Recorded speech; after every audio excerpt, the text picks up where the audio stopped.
خب مبارک شود کانالو. اول این گپ تبریکات.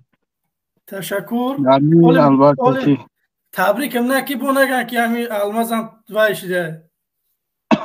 نه، تبریک یک چیزی که هست که من میگم که وقتی که جوانان توجیک میبرویند کانال باز میکنند، البته فرقی ندارد از کدام نقطه نظر یا که مقصد این عمل میکنند.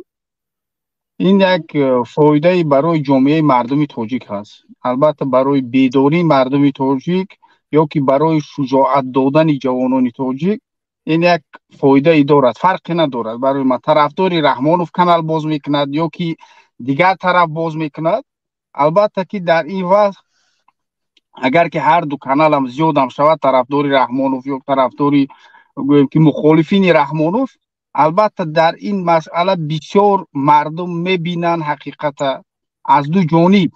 وقتی که گویم که مخالف باید که تنقید نشود، فقط مخالف تعریف شود کمبودی ندارد، فقط مخالف فرشته رحمانوف ظالم طاغوت دیگر بدبخت مثال گپ، این هم یک چیزی نادرست است. میفهمید تو است. وقتی که گپ گفته می شود از یک طرف، از دیگر طرف باید که طرفدار رحمان برویان رحمان حمایت کنند، باید که دلیل حجت برای پیشنهاد کنند که مردم ده گپ شما را باید رد کرده شود. نه گپ های تخم و خیال نه. از برای همین ما میگم که وقتی که افیرها که زیاد می شود، مردم آیسته آیسته آگاهی پیدا میکنند. مردم البته که آیسته تفکر سیاسی در مردم پیدا می شود. البته که باید چیکار میکنند؟ یک طرف با دیگر طرف به ترازو مردم میمونند. این هم یک چی می شود؟ قابلیت فکرانی انسان آیسته آیسته به سطح بلند می بردارد. نه؟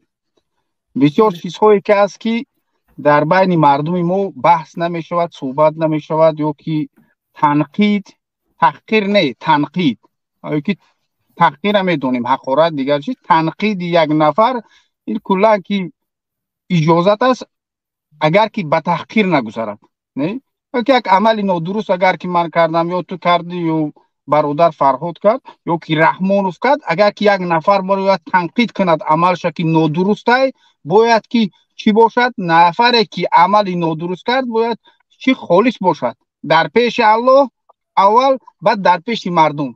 باید کمبودیش چیکار کند؟ یا اصلاح کند، یا که کمبودی را اصلاح کردن قادر نباشد، بهترش که همو عملش چیکار کند؟ بس کند، دوام نتی همو عمل.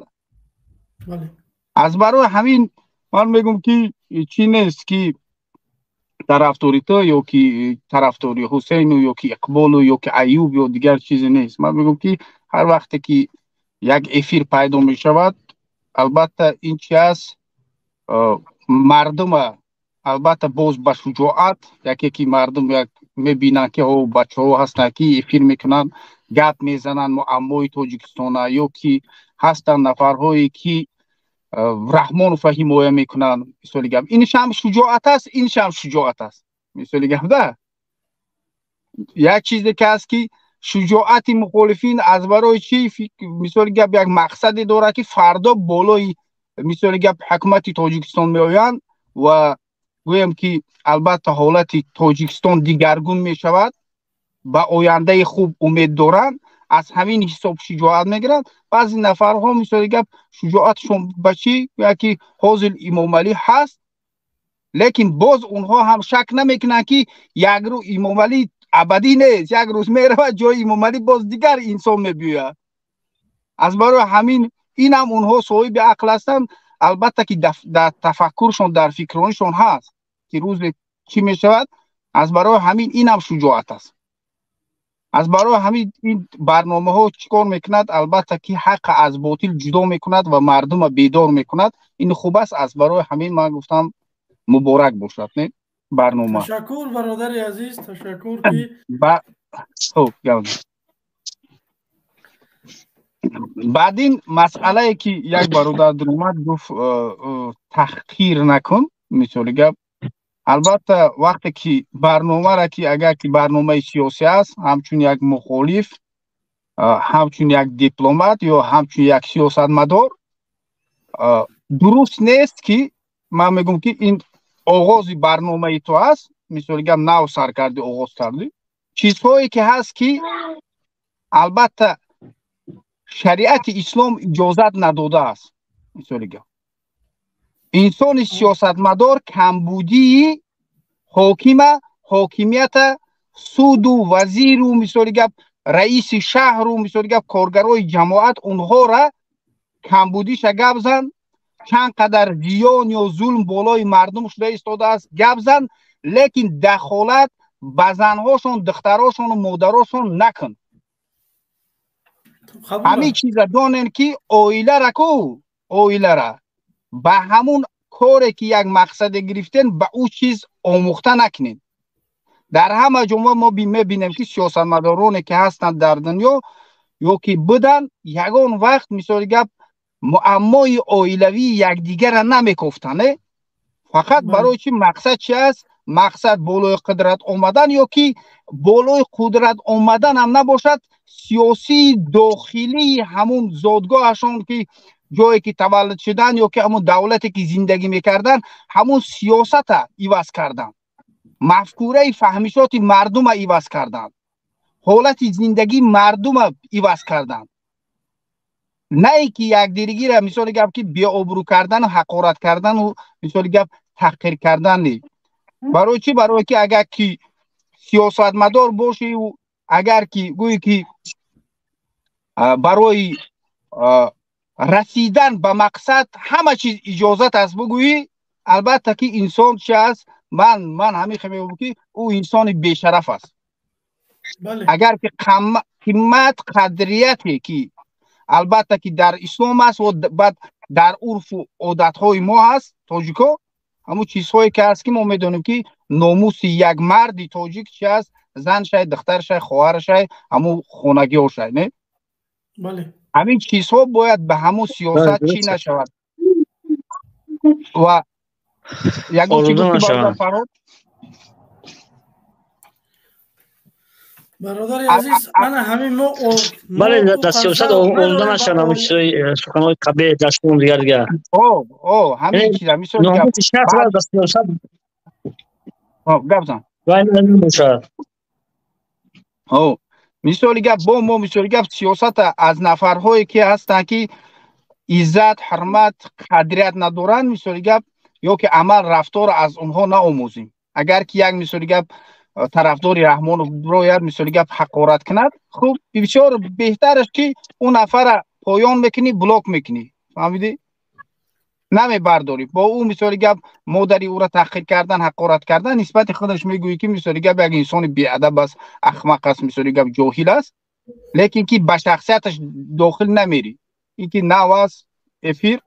البته این چیزها همچون یک نصیحت است. از برای همین این چیزها را قبول میکنیم. گفته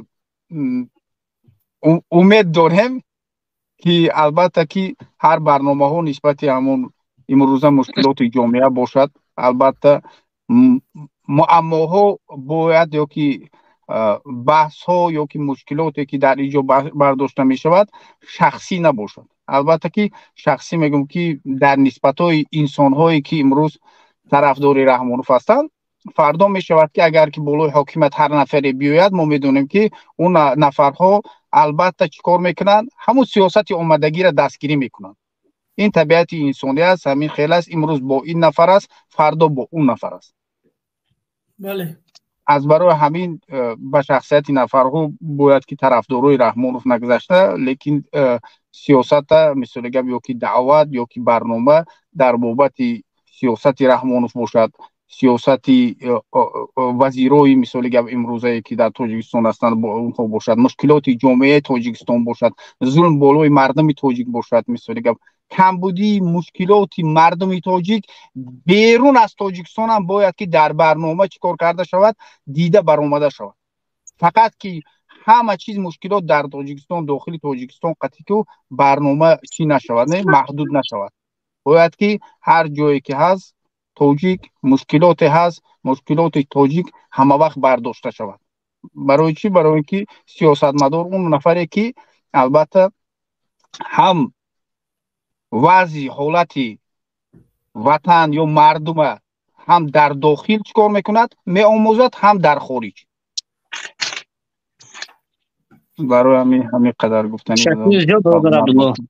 تشکر برادر عبدالله. من راستش قضاق ندارم با سیمه رحمانوف نه که بعد همه اویلوی ما میرسه، من میگم که رحمانوف نرسه اویلوی مردم، ما بات کار داریم، ما در همین برلین پیش رفتیم، بعد میبرومدی قطیمو گپ میزدی. من هزار بار همین را گفتم که همین کار نکنه که همین من مخالف اشدی شما شوم.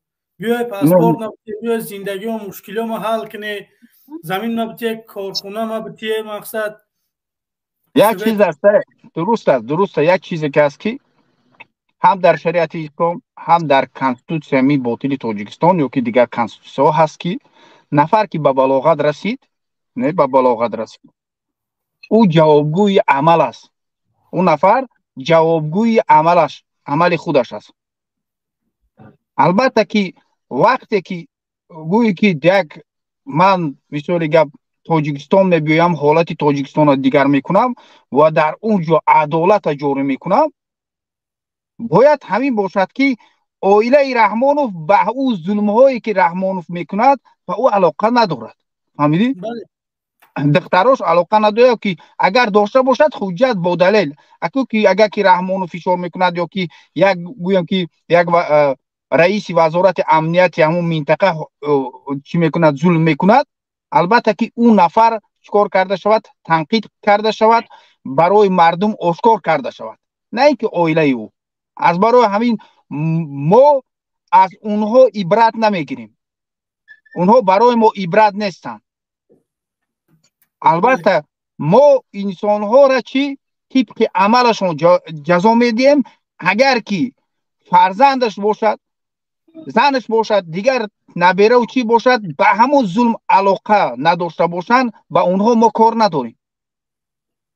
از برای همین این وقتی که میگوی که من میخواهم که امروز مثال گپ بالای حکومت بیایم یا که حالت تاجیکستان را تغییر دهم یا که کمبودی هایی که رحمانوف میکند و اون وزیران میکنند یا که گویم که همون رئیسای همون چی ها وزارت امنیت و عدلیه و غیره میکند، البته که وقتی که اونها را میگویی اونها نمیخواهند که این چیز آشکار شود. البته که بالای مثال گپ عائله است، خویش و تبار است یا که بالای خودت مثال گپ ظلم کرده میشود.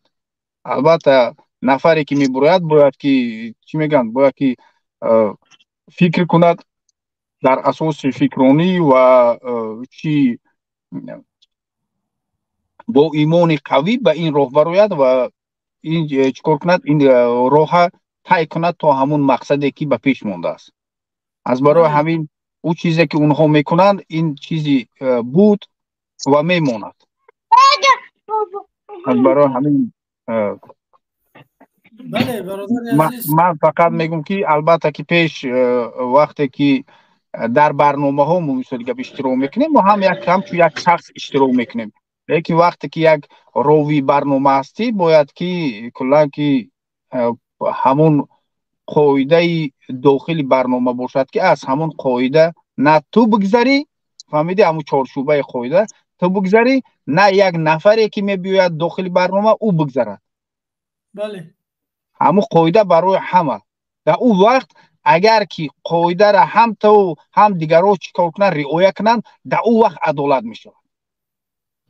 اگر که امروز گویم که در تاجیکستان انسان هایی که بیچاره هستند، قوت ندارن، قدرت ندارن، اونها را مجبور میکنن که قاعده و قانون را رعایت کنند، لیکن نفرهایی که صاحب قدرت هستند، صاحب وظیفه هستند، او قانون اجرا نمیکنن، او قانون برای اونها نیست.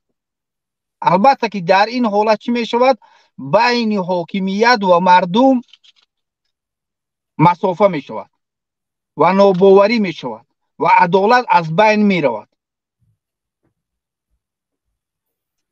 از برای همین باید که هر چیزی که از طبق عدالت باشد، تحقیر نباشد، سخنهای خوب، برای که چی، برای اون که باید دانیم که مردم همین خیلی است که مردم گوناگون رنگ هستند، گوناگون فکر هستند. الله همین خیلی آفریده است انسان. یک سفید است، یک سیاه است، یک سرخ است، هر گونه است. البته که در فکرم مردم گوناگون هستند.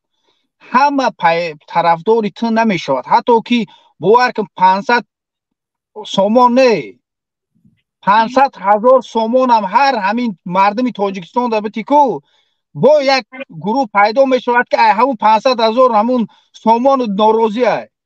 میفهمی؟ از برای همین همه را همون دل شیافته نمیتونی. از برای همین وقتی که میبیه یک نفر مقابلیت گپ میزنه این چیز عادی است. هم خوش رو قبول کن.